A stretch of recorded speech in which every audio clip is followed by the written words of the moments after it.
The Breton horse has a long history, although there are differences of opinion regarding its origins.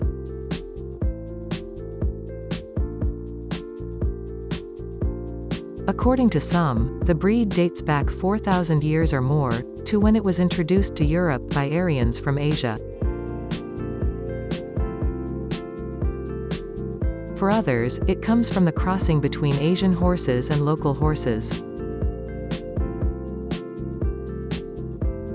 The final hypothesis is that the breed came from smaller horses, bred by Celtic warriors during their conquest of Great Britain.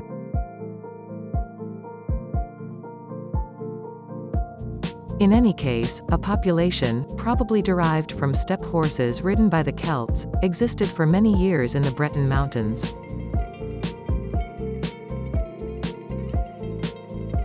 At the time of the Crusades, these horses were mixed with mares and oriental stallions, which led to the birth of a small horse which played a major role from the Middle Ages, the bidet Breton.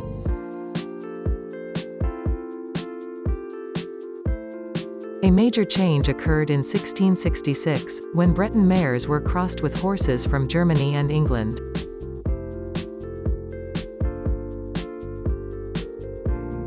Some believe that it was at this time that Breton horsebreeding truly began.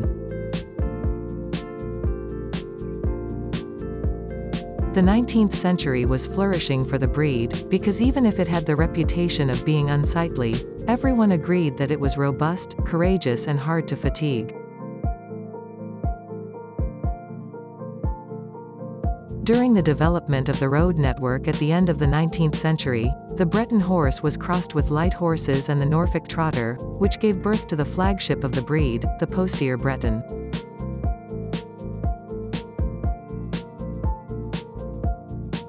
From 1857, when the Hennebont National Stud Farm was founded, the Arabian horse and the thoroughbred were added to the genetic capital of the Breton horse, with the aim of providing good horses to the army. This is how the famous Corlay horse, now extinct, will be created. The first volume of the stud book was created in 1911 by breeders from Finisterre, who refused to register horses resulting from crosses. This is why a year later, the Saint Paul de Léon Horse Riding Society founded its own register, in order to be able to register the postier Breton. But very quickly the genealogical books were merged, while retaining two distinct sections. The beginning of the 20th century was also very profitable for the Breton horse, which was exported throughout Europe. To breathe new life into the breed and follow the trend of having ever larger and heavier horses, it was decided to allow crossbreeding to resume from 1920.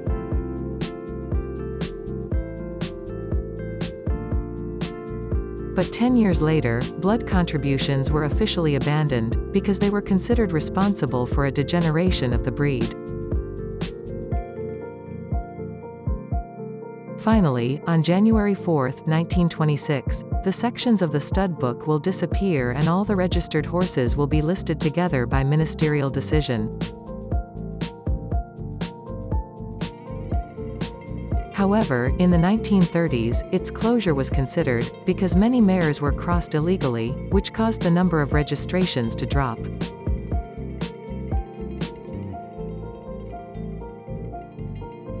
Thus in 1951, the stud book will be closed to all horses born to unregistered parents or born outside Brittany. The breed will not escape the crisis which will affect the vast majority of heavy horses in the 1960s, where the only possible outlet will be meat production.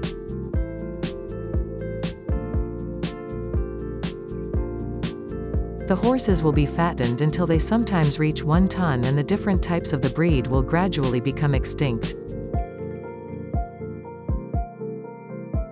The qualities developed during its evolution will also disappear, just like the fertility of the stallions.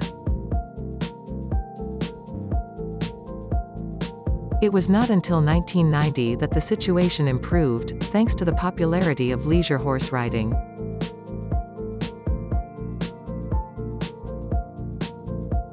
National stud farms are focusing on communication around possible outlets. At the same time, traditional events are increasing.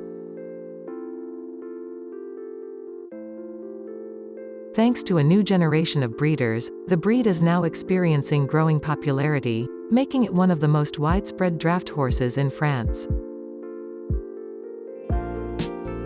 The decision to authorize the registration of all horses of the breed born in France also had an impact on the increase in the herd. The Breton horse is undoubtedly a cultural heritage for the Bretons, who demonstrate their attachment and pride to it through numerous works, such as the book Cheval d'Orgueil by Pierre Jacques, or the statue of the famous now stallion erected in Calac in 1958.